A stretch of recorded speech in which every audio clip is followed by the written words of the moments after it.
guys? Tambo here with your weekly core report. With the holidays almost behind us, we're finishing the year strong with some big hits. Let's get to the winners. Christmas brought us 2 days worth of NFL slates over the weekend, and our members took advantage of it. IPT 007 hit for $2,100. The Guru won $5,500. Oaktown Daily Crusher shipped on 2 separate Showdown slates, winning over $40K. Elsewhere in NFL, we're in Best Ball Finals week. Congrats to all our members and contributors who advanced. We'll be covering the final results in next week's core report. In the NBA streets, our members' hot streak continued as well. Dr. Lucky 7 hit for $4,500. Shawnee Wins won $7K. Sweet Boy hit for $23K. And Bossolini 1 topped it off with a $50K shipper in Showdown. Congrats again to all our members. If you want to be featured in the core report, drop your winning lineup in the Winner's Circle channel in our premium Discord. If you're not a member, join now. You won't find a better value with all sports included for one low price. And while you're watching, hit that like button now. Remember, if you're not winning with us, you're watching us win. Till next time, let's keep running pure.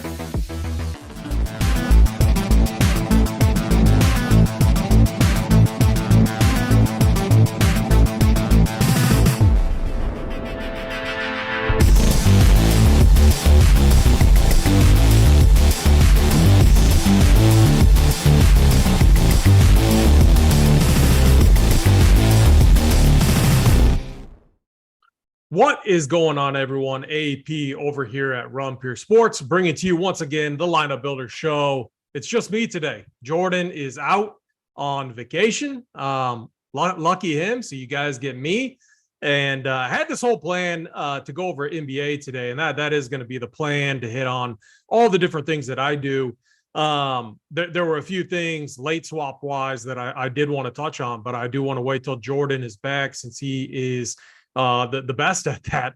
So what I'm going to do is walk through my process and how I use Sabersim, who is our partner, and we feel they have one of the best overall setups as far as optimizers go. So yeah, we're going to dive in. We got a really nice slate tonight. I'm going to walk you through kind of step by step what I do each and every day for NBA. So one thing I love about this, and right out of the gate, I always, each morning, usually mid-morning, because like how Saber does it, they usually have their projections up early. You'll notice that RPS, our projections typically come out in the afternoon after some of the injury news has come out, and then it gets updated up to lock, as does Sabersim. So you can see right here in this home screen, this tab right here, you can see that our projections have not been released yet. But the very first thing I do each and every day, I run what I call a base build. So this is just the cash build based off of the current projections that are in there. Now, this early build is usually going to be far different from the build that we're going to end up on later in the day, because if you aren't new to NBA, you understand that news hits all throughout the day, and especially that hour up to lock and then after lock, which is going to have a big impact, obviously, on projections. If a player gets ruled out, rotations, and actually, while this is loading, I can show you a resource that I use, basketballmonster.com. Just hit their news tab right there, and you can get a good idea of where we're at for the slate at hand. You can see tonight, Halliburton questionable, and going to be something to monitor and to note. Kelly Oubre doubtful. Usually when someone's doubtful, more often than not, it means they're ruled out. It seems like 98% of the time. I always typically work under the assumption that person's going to be out. So in this matchup with OKC, we have it's reasonable to expect that Kelly Oubre is going to be out. Nick Richards was actually an upgrade to questionable. Whenever we get these midday upgrades from someone who was doubtful or out to questionable, it's like the opposite. Usually these players end up playing. So I wouldn't be surprised if Nick Richards took that backup role, like we've seen, backing up Mason Plumlee there for the Hornets. And then DSJ is questionable. He's been out for quite some time. So I don't think that news really matters or impacts anything. The other news is with Toronto. Fred VanVleet does seem to be truly questionable in this spot. Going to be something to monitor there with the Raptors. And then Jalen Brunson, obviously he was out last game with a hip issue. And another truly questionable situation, RJ Barrett already out. Could make for a very, very elite spot to target tonight, just because Spurs have been a team that we can target each and every night, especially with the guards. And I'll show you a new piece of content that we have that we rolled out. Very simple, very high level, a matchups piece. And I'll show you what I'm talking about there. Then Reggie Bullock is questionable there for Dallas, in a decent spot. So for the Mavs again. But the flow chart plays that I was talking about, you can see here, we should be very interested in guards against the Spurs. It's been an absolute printer all season long. And then also on the other side of this too, you can play guards against the Knicks, ranking 29th in the short term. So this is definitely news that we're going to want to keep an eye on, because Emmanuel Quickley would become almost a lock button type of play if Jalen Brunson is out. Just in such an elite spot too. Quentin Grimes, as a guard, I would put in that same category as well. So as we're running that other build, this is priority news to keep an eye on tonight going into the slate. Let's go back to Sabersim and let's see where we're at. So we do have to make a change, 2 changes to the projections to get these optimals up. So let's just go in here and let's just do a slight change to 2 random guys there. And then here you have it. So this is our base build. I always run this usually in the mid-morning after that first set of projections is up, just to get an idea of what these builds look like. You can see that the Kelly Oubre situation is probably going to force in multiple Hornets into our lineups there. You can see it looks like Sabres early projections are working on the assumption that Quickley is going to get a really expanded role here, no matter what, even if Brunson is in. I like that too. And then it's just the fact that guards have been absolutely printing against the Spurs team. So, and Quickley's price right there is pretty nice. So this will give you a general idea of where the early builds, what it looks like. And again, I would not stop here. I would not run this, play this build, and then not think about NBA the rest of the day. If you do that, it's going to be a losing strategy on most slates. So you got to be able to, adjust to the news that is hitting. And I love using Sabersim for that. I love using a few different resources that we have. I manage our heat map. That's another resource, and I'll dive into that too and show you guys how I use that. I'm not going to be able to monitor the chat. It's just me in here, and so I got my setup going here. So if you ask any questions, I'm not going to be able to get that to you today, but I will go back and look, and we'll dial in some questions, and then maybe next week when Jordan is back, we can really dive into how we use Sabersim with NBA, and especially diving into the late swap, because there's just so much value and so much that you can gain, especially like think about a slate like yesterday's slate, that Denver news, when it hit the late window, the 10 Eastern window, we had the Warriors situation. And I actually thought the Warriors were going to rest a lot of guys, because we've seen them do that many times throughout the season. That was not the case. And it was actually Denver that rested a lot of people. So if you were staying on top of news, you could have gotten on some really nice plays there. Michael Porter Jr. Obviously had himself a nice day. Jokic ended up having himself a decent day too for a stud. So just something to keep an eye on. So what I do in my process, pretty simple, and I've done this a few times. And so if you've watched me go through my process, this is going to be pretty familiar. If you haven't, then awesome. And if you have any questions, feel free to shoot me a DM in Discord, or just shoot a message here. But Discord is great because it's easier to answer, and a lot of people typically have the same questions. So my process is pretty simple. A lot of the research I do is built around this heat map right here, and I go game by game. I'm very big on injury situations. I'm very high on understanding rotations. If you can understand rotations, you can understand what minutes are going to look like, especially when a player gets ruled out. And if you understand the rotations in those minutes, it's going to give you a much better idea of where to go on a slate. So that's 2 things that I am very high on. And what you'll see is when I go through and build out this heat map, you'll see these core play tags Those are the plays that I'm highest on. And, yesterday, Alec Burks, core play tag. He absolutely smashed. Obviously, it helped when Killian Hayes, sucker punches a dude from behind, knocks him out, and gets him ejected from the game. I mean, that's going to help a guy like Alex Burke, who is off the bench, but has been highly productive off the bench. So obviously, this isn't filled out yet.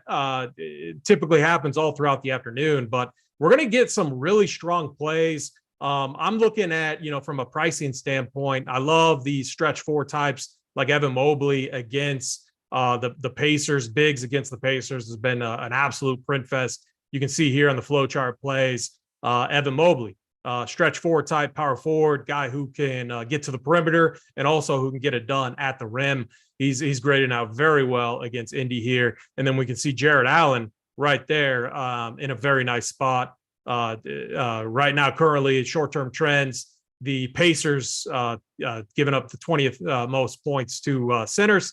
And then you can see some other good spots there too. So that's the front court for the Cavs are going to be a spot that I think is really interesting on this slate. And then the other spot that I'm very high on early is understanding the guards and who's going to play here for the Knicks against the Spurs, because I think that's going to be a very strong spot. And then it's looking at what studs that we have on the slate. So let's go back.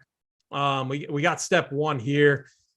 And I'm let's work under a few assumptions just to make this easy. So we don't have all of this news yet, obviously. So let's work under some assumptions. We love bigs against the Hornets. If we go back to the flow chart plays here, we can look up centers. Mike Muscala in the best matchup on the day right there. Hornets giving up the ranked 29th against opposing bigs. But again, with OKC, it comes down to trusting that rotation, and which could be a little dicey, obviously. But Mike Muscala, 3,400 price tag, very cheap. I think the risk is pretty low. And we've seen when he's on the court, he's been quite productive. He would be a guy, I would assume, that this projection gets bumped up a little bit, especially when I average between RPS and Sabersim. But right now, just for purposes of this, I'm going to give him a little bit of a bump just because I think he is going to be in play on the slate. I don't think he's going to be a big that plays 30 minutes. Mike Muscala rarely ever plays 30 minutes. And we know OKC likes to run a broader rotation, like Darius Baisley, I could see factoring into the mix. So we're obviously not confirmed yet, but I'm going to give him a little bit of a bump there. Trey Mann has been another guy that they've liked to work into the mix under these situations. Yeah, we could see Aaron Wiggins too get in there. So while there's going to be some nice plays, I think, on the OKC side today, I do think it does come with some risks just because they have enough bodies in there. They are lacking front court bodies, but they have been fine running like a smaller ball lineup and everything. So I do like Mike Muscala. I think Baisley gets a little bit of run, but I don't want to over project him, just giving him a slight bump up there. I really like Jalen Williams. I think he's a guy that they could play a lot of minutes here. I really do. He's a guy that's really in this trusted role right now as a rookie. He's been good on both ends of the court, defensively and offensively. He isn't a volume shooter, so that's a risk. We're relying more on peripheral stats, defensive stats, steals and blocks, and then also assists and rebounds. So that can also create some volatility there. So I don't want to over project him. And then Shea and SGA, obviously, and then Josh Giddey. I think it's a strong matchup for them. So I'm going to give them a little bit of a bump. Lou Dort, man, this guy can be very, very tilting. The guy is a terrible shooter. And if his shot's off, he's going to really crush you. So I think I'm going to bump him down just a little bit since he's risky there. Now, the other thing to think about is we can attack OKC in the paint, especially now that they have absolutely no bigs. Mason Plumlee, not a guy that I love to play too often, but I do think it's interesting. So I'm going to give him just a slight bump there. You got to love a LaMelo Ball in this spot. And Terry Rozier, too, another guy that struggled with his shot all season long. But with Kelly Oubre out, we know that the time on the court is going to be there. It comes down to, can he hit shots?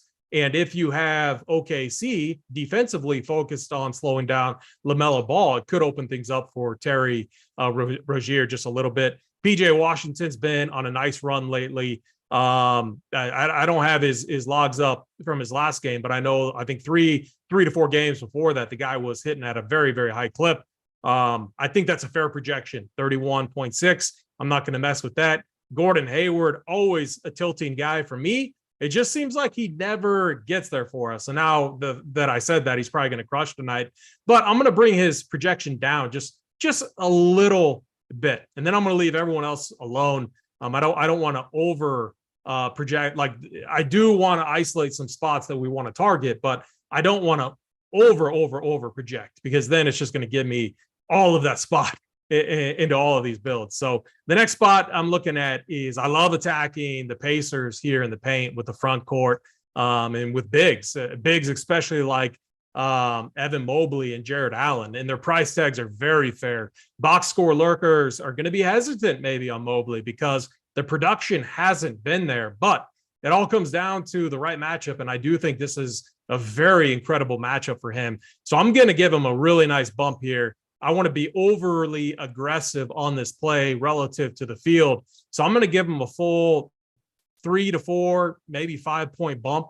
And just to see how the builds start to look when we do that, I'm going to do the same for Jared Allen. I actually love this combination. And on a slate like this, I have no problem. Like, if I ended up with a build where Allen and Mobley were together, I have no problem with that, because the Cavs should run a tight rotation here. We do have the one risk is Kevin Love coming off the bench. And if he gets hot, we've seen him get extended minutes, but that really hasn't been the case yet, or the case recently. Chetty Osman has actually been a guy that's been coming off the bench and has been hitting some good shots, and has been getting some okay minutes. Anyone that knows me knows that I'm not Chetty Osman's biggest fan, but as a value and in tournaments, if you're running 150, he would be a guy I would give a little bump to, just to see where it hits. You know, maybe there's some builds that we're not even considering or thinking about where he would land on. Now, 17, I don't know if that's going to make that big of a difference, but it could. I think it's a fair projection to be had. And then I think the pace here is going to be good. And we know the rotation from Garland and Mitchell is a strong one. I'm probably not going to touch on rules too much, but one rule that you could hit on is you could create one where it's like Garland or Mitchell, either or type of thing instead of both in your same build. You could do that. You could do the same thing with Jared Allen and Mobley, but I actually wouldn't on this slate. I think it's a matchup where we could see both guys crush, just because I think that there's especially Miles Turner's out when he's off the court, and he's been a guy that struggled with foul trouble too. They have absolutely no rim protection. I think Mobley and Allen would get whatever they want in the paint. And then you could also consider a guy like Mitchell too, who can get it done. I mean, he can get to the rim, or if his shot is hot from deep, he can get it done there. So I'm going to give them bumps. I really like the Cavs. They should have a pretty strong rotation tonight. Obviously, this is a first look. So, we're not going to over bump anyone. The Pacers are in a much tougher spot. So Rick Carlisle runs a deep rotation, a lot of it around Tyrese Halliburton, who's been a stud. However, the matchup's tough, but he has gotten it done in some of these tougher matchups, but he is also questionable. So it's something to keep an eye on. I'm not going to touch that projection at all right now. I'm going to leave it alone. A tough matchup on paper for Miles Turner. However, the problem is, and I think we can overlook the tough matchup, is they're going to need bigs on the court against Cleveland. And actually, if we go back to the flow chart, this is one reason why. Let's see, where is it at? All right. So when I was looking at it actually this morning, I think Miles Turner fell just below my cutoff there. I think he was in the 6th or 7th position, but it's still been a spot that we can, I'm not going to say attack. I'm going to say a spot that's playable, just because Miles Turner should be forced into playing heavier minutes. Now, if he doesn't, they're going to have to play someone like a Jalen Smith, or even like Isaiah Jackson, who would be a very, very, very deep tournament play. But if we understand that they're going to need bigs to match up with Jared Allen and Evan Mobley, I would think the guy that they would need in there over I forget who Aaron Nesmith as who they've been playing kind of at that 4. I think Jalen Smith would be the guy. So if I could see Rick Carlisle making any adjustment, it would be Jalen Smith getting more run off the bench. I'm going to give him a little bump. He's 3,700. I don't want to go overboard with it, but I think in multi-entry formats and tournament plays, as a tournament play, he would be interesting. He showed big upside this season at certain times. He has a floor, though, a very, very, very low floor. So I don't want to be overboard with it. And then Miles Turner, we can give a little bump too. I'm going to leave everyone else alone just because I don't love the spot for the Pacers. I just think it's interesting in tournaments.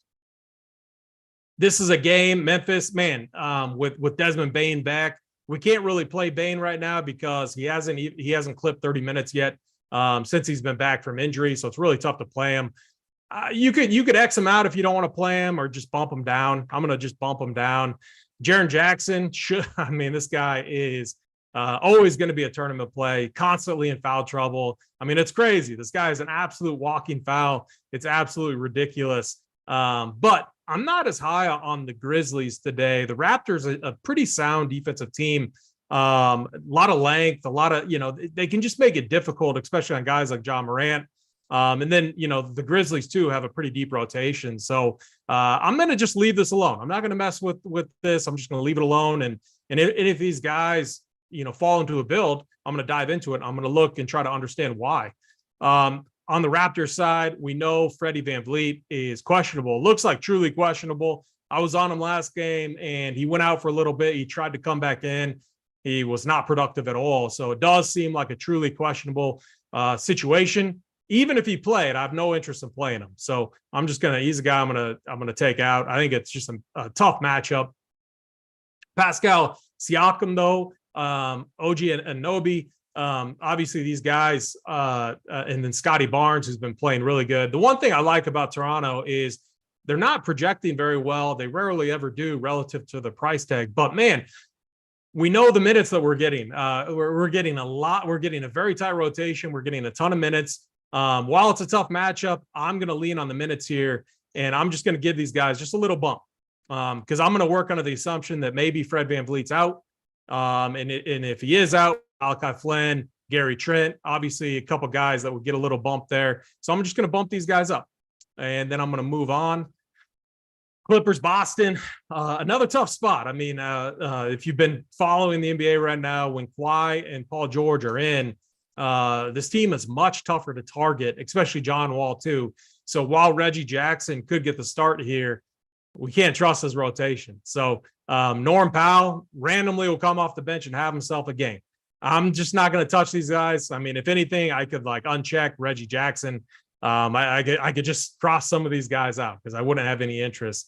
Another team that right now, unless news hits, I'm just going to leave them alone. I'm not going to touch this situation. We've seen Zubac have a few good games. Tougher spot, though, here against Boston, who's been, obviously Boston can be a very, very sound defensive team. So I'm going to leave the Clippers alone.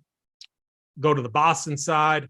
Man, we've seen Jaylen Brown and Tatum. I mean, these guys are playing at an unreal level right now. It's ridiculous. Tatum seems to bring his best stuff in these big matchups. Think about the game against the Lakers and LeBron James. Tatum showed up, absolutely showed up. And the other thing that we get about these guys that I love is we get the secure minutes. Like Jason Tatum, Jaylen Brown in a tough matchup is going to always interest me because you're just, man, these guys, they show up, they're going to get run. And we know that the game's going to be competitive when Paul George and Kawhi Leonard are on the other side. So Tatum almost never, based off the base projection that's usually in there each and every day, almost never hits builds. It's crazy, but the guy's been balling. So I'm going to give him a really fair bump here because I love Boston at home in this spot. This is another situation where you could pull up the lineup rules and you could create a group that says basically Tatum or Brown. I'm not going to do that right now. That would be when I go back through this one other time that I would go and do. Actually, and then the other thing too, so Marcus Smart, he's lately been getting a decent projection, especially on the Sabersim side, which is definitely fine. I'm not a big Marcus Smart guy, but looking at this matchup again, let's go to the flow chart plays. Marcus Smart. Yeah. All right. There we go. So these combo guards is kind of what I would call Marcus Smart. They've been doing decent against the Clippers right now. Clippers, when you think of good defensive teams, you think of a team that has chemistry, a team that communicates, a team that can switch. The Clippers are going to get there. They're going to be a really good defensive team. It's just they're not all playing right now. They don't have a lot of minutes as a unit, with Kawhi Leonard healthy, with Paul George healthy.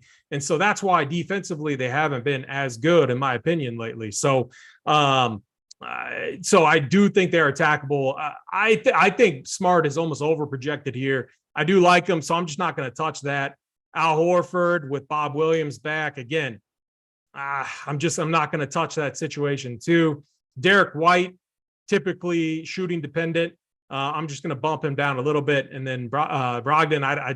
I don't trust the rotation at all, so I'm gonna bump him down. Now the spot with the Knicks. This is where it's like, man, all right. So if Brunson plays, he's an elite play coming out, and we could get him lower on too, with people worried about the hip and everything. But I always work under the assumption that these teams are typically cautious at this point in time, and unless something is announced, unless like a minutes limit is announced, I work under the assumption that they're fine and they're going to play their normal role. So if Jalen Brunson goes from questionable to in, and we don't have a minutes limit, I'm going to work under the assumption that he gets his normal run, and that's normal with RJ Barrett being out, a guy that can handle the ball, a guy that takes offensive usage. So that means Jalen Brunson would be even a better play. But let's just work under the assumption that Brunson gets ruled out. I don't have a few other things that I look at up right now, but what I would do here is I would look at, okay, where's this usage going to go?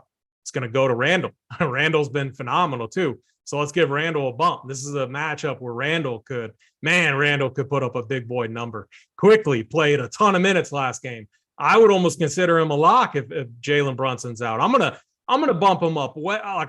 He's one guy where it's like, man, I could almost lock him in. I could lock button him because the minutes are going to be there. I think he had 15 assists last game. Absolutely insane. Quentin Grimes has been another key guy too. His price is up there too. So at that base build, I bet he wasn't hitting too many builds in that first build that we ran because the projection was so low. But he's another guy that would take on that offensive usage, would have a much stronger role. And then Miles McBride would be a value that we could consider, that we'd want to consider here. But I see it basically being like when I'm applying the core play tags, Randall, with the assumption that Brunson was out, would be a core play you could build around.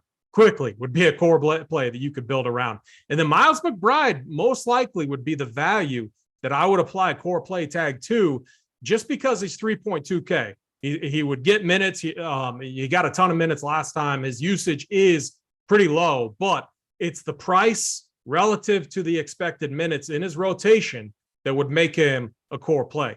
Is there risk to it still? Yeah, there's risk. He's a low usage offensive player, but still, given the low price tag and the role increase, I would apply that core play tag to him. Mitch Rob, we already have a fair projection on him. The Spurs, the place, you can almost attack them in any different way. But I definitely like your primary usage, backcourt players against the Spurs. So I'm going to leave Mitch Rob alone.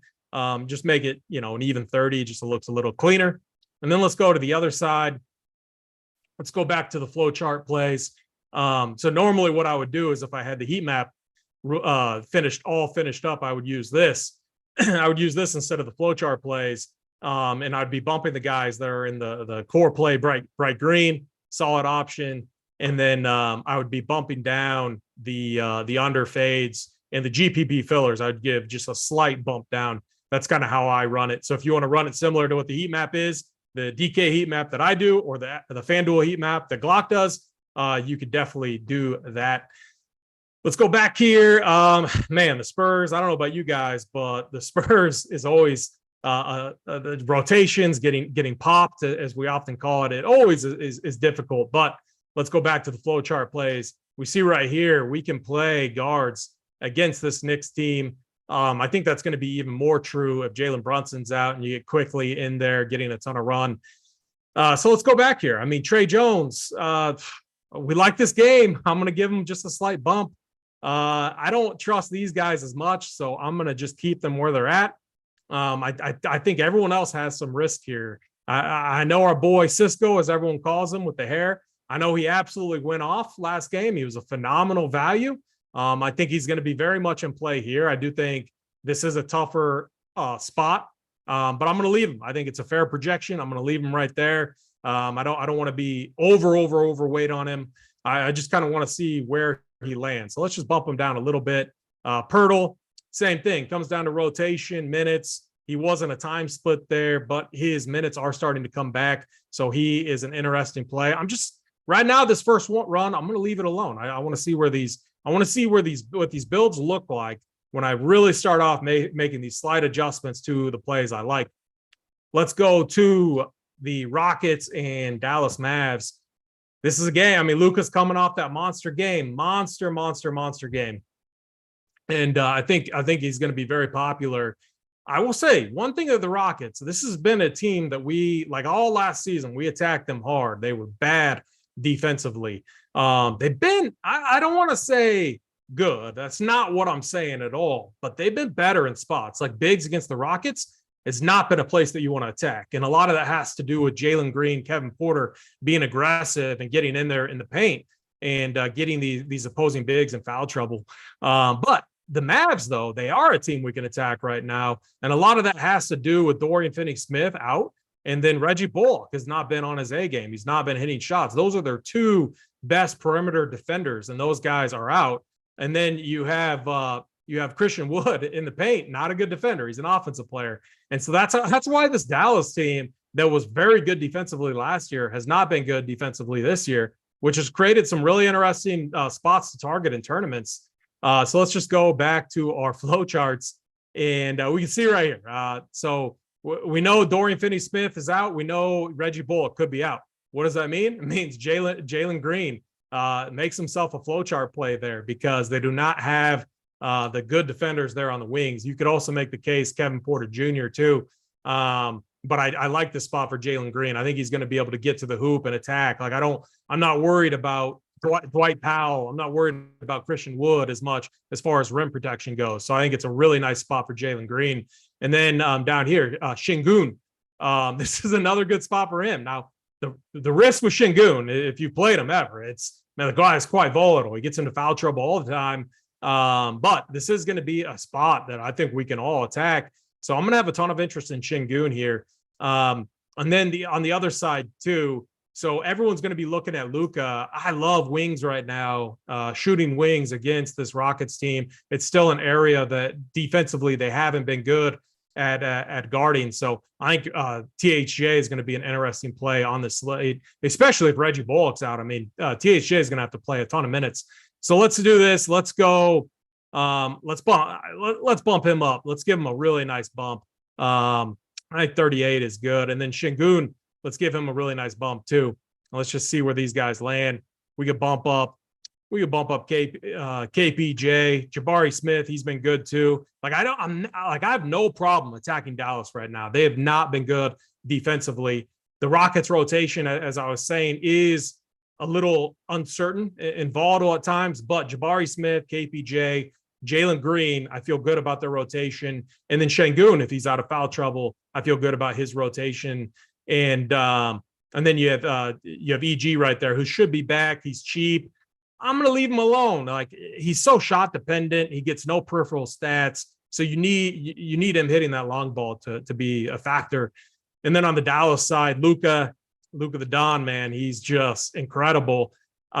Is it unrealistic to assume like another 80 to 100 point plus game? Yeah, I think I think Luka is going to come back down to life a little bit.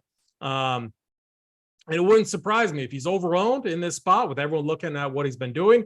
If he underperforms after that monster night that he had. I do love this spot for Christian Wood. These stretch four bigs against this Rockets team. Your non-traditional bigs. So what I was talking about, like your Dwight Powells, your bigs that are going to be standing there in the paint getting foul trouble. I worry about them, but your guys that can shoot threes, your guys that can stretch out to the perimeter, I like him against the Rockets. So, and then THJ was the other guy that I had some interest in too. So let's give him a bump. Let's bump Powell down. It's always Witty or Luka. Luka's the man right now. So we're bumping him down. There's no way I would play Reggie Bullock, so I'm just going to take him out. And then these other guys we don't trust, like Bertans. I know I joke about it all the time. I love the guy is not good. Okay, it's always a parody tweet when I'm tweeting it out there. The guy's obviously not good. I just like when he gets stroking back in the day, hitting those long threes. It's always a sweet thing to watch. So we've made our adjustments. So this is like one of the first things that I do as I'm building throughout the day. I just make adjustments like that, and then I start to work through everything. One thing that we'll get into next week, hopefully, is how to set some rules, and then we'll really also dive into late swap and everything. But let's just run kind of a basic build here. So you could still use the cache settings, and let me explain how that works real quick. So cache settings is basically turning this into your typical optimizer. Your standard optimizer. So since we made a lot of bias changes is what I call them, you could run it like this. I would have no problem with that. It's just going to literally pull in whatever the best projected lineups are, and that's perfectly fine. Well, let's get into some of the settings here in step 2. So I think it's a really, like, for me, I'm going to be targeting like 3 max type stuff tonight. So let's use the 3 max settings. I typically play like the 203 max on DraftKings. So the field size is 101 to 1,000. Let's just run 250 builds, 250, and then let's run, I want to look at 20. So the other thing I'll do here is, I think that's fine. We don't need any correlation. Sim diversity. So Jordan explains this better. I explain this very poorly. I just look at it as, how crazy do you want your build to be? So I'm going to dial back a little bit. So I'm going to take these, I'm going to dial them back just a little bit. I want to be a little bit different than your standard optimizer, but I do want to factor some of this in. Then we click our build, and we see where the builds land when we made our changes. And the funny thing is I'll do this multiple times throughout the day. As news hits, I'm going back in there to the settings. I'm making some adjustments. I'm looking at the different builds. So like, why did I run 20 if I'm only wanting 3 builds? I love this feature. So right here, I'll pull this over so that I can see all the builds, and I'll go through here and I'll just get an idea of what they look like. And then I'll land on some, I'll make note. I'm pretty old school. I always have a Google Sheets or Excel file up, and I make note of the builds I like. And then I compare them as news start to hit. So what I'll do is I'll say, okay, it's 12:40 my time. I really like, let's just say, this build. So we're almost fully stacking I'm looking at the wrong build. So this build right here. So we have a lot of the plays we're attacking the Spurs. We have a Biggs versus Indy, which I really like. We have Luka God. I mean, the guy's incredible. We have a little piece in that game as a run back, and then we have our punt value where we're attacking Biggs against the Hornets. Maybe this is the build I like to start the day. I'll make note of that. At 12:43, this is where I was really at. And so then as news start to hit, I rerun this, I make some adjustments, and then I rerun it. And I say, okay, in my sheet that I have my notes, this news hit, and now this is what the builds look like that I really like. That's kind of my process up to lock. After lock, it gets a little bit different, a little bit dicier with late swap and all of that. And I think what will be best is if we go into that next time when we have Jordan on here, because we got this whole process here where once we have our builds locked in, we can now go into late swap and everything. And so that's still an area that I am dialing in myself. And so when Jordan's back next week, we will take everyone through this and we will really dive into late swap. But this is really a high level overview of my process and what I'm doing throughout the day to get me ready, myself ready for these NBA slates. But we have a really nice one tonight. We have the NBA Hardwood show coming up a little bit later. And then myself and JSU and Holden will be on the Up to Lock show, taking you up to lock. So if you've watched this, and then if you get on the Up to Lock show later, you'll see me again. And I'll be talking about some of the changes that I made it once this news hit. But right now, you kind of saw where I was. I really like these bigs against the Pacers. I think the Hornets game with OKC is going to be a very interesting one that we can target. I think the Knicks is going to be a spot that we really want to target. So again, I hope this was very helpful for you. This is just a very quick high-level overview of my process. If you want more videos like this, taking you from step 1 to step 3, let us know. We are happy to do it. And if you have any questions, as always, feel free to hit me up, shoot me a message in Discord, whatever, or shoot it in Discord or DM in Discord or on Twitter, and we'll get to your questions. With that, I'm going to get us out of here. I'm AP. Everyone, let's run here.